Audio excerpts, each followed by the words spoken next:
If you turned on the news this week, you've already seen the headline. Homeowners are pulling their houses off the market at the fastest pace since 2020. I mean, people are done.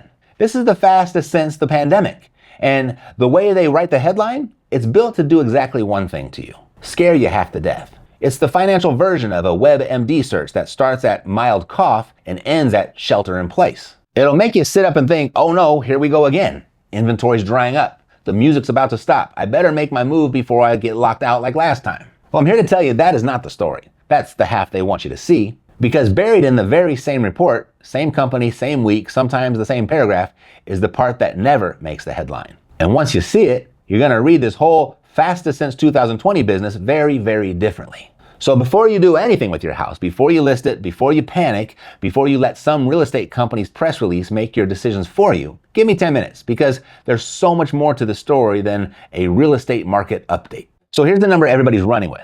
In April, 5.8% of all home listings got pulled off the market. That's according to Redfin. It ties December for the biggest share of homes delisted since March of 2020. So that part's true. Sellers really are walking away in numbers we haven't seen since the world shut down. The question nobody's asking is why. And the answer is not the apocalypse is coming. The answer is a lot more ordinary and a lot more useful to you. Sellers are pulling their homes because they couldn't get the price they wanted. They got tired of waiting and they threw in the towel. And they all tell themselves the same little story on the way out. We'll try again in a few months. We'll get fresh photos. We'll write a better description. We'll hire a new agent. We'll actually sage the living room to exorcise the ghost of whatever Victorian child is scaring off all the buyers. Notice what's never on that list: the price. Nobody pulling their house off the market this spring is saying the problem was the price. They'll change the photos, the words, the agent, the season, anything but the number. It's like getting rejected on a dating app over and over and deciding the real problem must be that your bio didn't have enough emojis. No, Kevin, it's not the missing thumbs up icon. It's that your asking price has completely lost touch with reality. And that, right there, is the whole game. You see, while 5.8% of sellers were quitting, another group was doing the exact opposite. They were coming back. Real listings hit the highest rate since 2020 also. Same report. And the homes for sale right now? Roughly 1.5 million of them per Redfin. That is the most inventory we've seen in 5 years. Back in 2021, there were about 300,000 fewer homes on the market than there are today. The headline wants you to picture houses vanishing, scarcity, a stampede. The reality is the shelves are stocked. At the moment, this isn't a supply shortage. It's a standoff. Sellers want yesterday's price, buyers know it's a different day, and the houses just sit there while everybody waits for the other side to flinch. And that tells you everything about what this means for your house. Because if you're sitting on a home thinking about selling, the market just did you a favor it didn't mean to. It told 5.8% of your neighbors to their faces that the price they wanted was a fantasy. That's free information. You don't have to learn it the hard way like they did. So here's the deal. Listings are up, relistings are up, delistings are up, all at once. So every single metric is moving the same way, and every expert lines up to tell you the same comforting thing. This is not a crash. They're telling you that because it's not. Because once you understand what it actually takes to crash a housing market, you'll stop wincing every time somebody says the word. A market crashes for just a couple of reasons. Either there's too much supply or there's just not enough money. That's the whole list. So let's hold this market up against both and see if either one is really here. Let's start with supply. About 1.5 million homes for sale, the most in 5 years. On paper, that looks like a flood. But look at who's doing the selling. These aren't people who have to sell. These are people who would like to sell at their number, and when they don't get it, they just yank the sign out of the yard and wait. A house parked at a fantasy price by somebody who can sit on it forever, that's not supply. It's a wish. Real supply is a house that has to be gone by Friday, and that house is nowhere in this data. Want doesn't crash a market. Need crashes a market. And right now, almost nobody needs to move. Now the money side, and this is the one that actually matters. A real crash needs forced sellers, people who lost the job, can't make the payment, hand the keys back to the bank. So where are they? Well, they're barely here, and the numbers tell you exactly why. About 4 in 10 American homes don't even have a mortgage. They're paid off, free and clear. This is the highest share ever recorded. No payments to miss. And of the 6 in 10 who do have one, 80% of them are locked in under 6%. More than half of them under 4%. Nobody is walking away from a 3% loan on a house they can comfortably afford. And here's the part that closes the case. The people holding these loans actually qualified for them. After 2008, the banks, they ripped out all the no-doc loans, anybody with a pulse type lending that lit the fire last time. The kindling's gone. You can't burn the house down without it. So if there's no flood of forced sellers, but there's plenty for sale, what's the holdup? Well, it's the other side of the table. Money, it got expensive. Buyers can't afford today's rate. Sellers don't have to drop their price, so everybody just stands there with their arms crossed. That's not a collapse, it's a freeze. And a freeze only breaks for the people who genuinely have to move. The real need, on either side. Everybody else waits. So no, neither thing it takes to crash a market is here. Not the forced supply, not the desperation. But wait, houses in my market are down 20% over the last few years. How is that not a crash? Hey, I hear you. But ask yourself a better question. Did the seller's asking price drop 20%? Or did the buyer's closing price drop 20%? Those are two completely different things. One's what the seller hoped for, one's what somebody actually paid. And depending on which story you want to tell, you can find a number that backs you up. And then there are the sellers who just flat out quit, pulled the home, chose not to sell at all. Did their price drop? There was no sale, so there's nothing to drop, nothing to record. And then layer in one more thing. Real estate isn't a national thing, it's a regional one. I mean, I could make the prices are falling argument about Austin, down 8%, and be 100% right. And I could make the exact opposite argument about Providence, up 9%, and be just as right. Same country, opposite answer. So argue it however you want. I'm not here to win that one. But here's what's strange. Ask people how they feel about real estate right now, and you'll get a face full of doom. It's too expensive, it's too risky, a young person's never getting in now, the mood, it's sour. And yet, as recently as last year, more than 80% of Americans still said owning real estate is an important part of building long-term net worth. The mood says run, the belief says it's still the smartest place to put your money. So let's check the math under that belief, because there's a bigger lesson in here than you're expecting. Here, I'll use this example, straight from Bankrate. Take a $500,000 house. You put 10% down, get a 6.5% mortgage. Let it appreciate at that slow, sane 2.1% a year that Moody's is forecasting for the next decade. Run it out 10 years. You'd build about $234,000 in equity. Now, here's what's not in the brochure. What does it actually cost to own that house for those 10 years?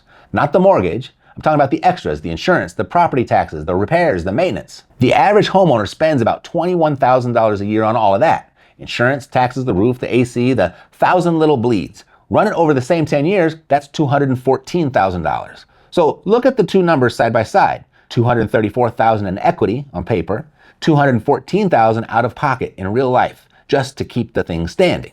And that's before you sell it, because the day you do, the realtor takes their 6% off the top. On a house that's now worth six something, that's another 30 plus grand gone. Net it all out and you didn't build a nest egg. You bought a wildly inefficient piggy bank that occasionally needs a $15,000 roof. This is nothing new, however. I've been making this argument here for almost 15 years now. Your home is not a good investment. A good purchase? Sure. A good investment? You could do much better parking your money elsewhere. So the natural question that always comes next is, well, if your home is a bad investment, then why do you specifically say that real estate is the final frontier where the average person has a legitimate shot at creating real wealth? Well, I say it because it is. I say that all the time. But what I don't say is that you have to live in that real estate. You see, when you own your own home, that's you paying all the bills. That's you paying the mortgage. When you own a rental property, that's your tenant paying all that stuff for you.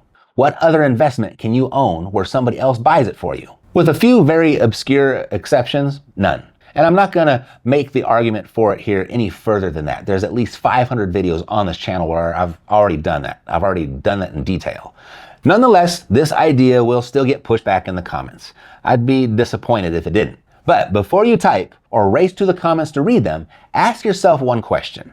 When you wanna make a real decision about real money, who should you actually listen to? The folks arguing down in the comments section who aren't betting $1 on any of it? Or some guy on YouTube?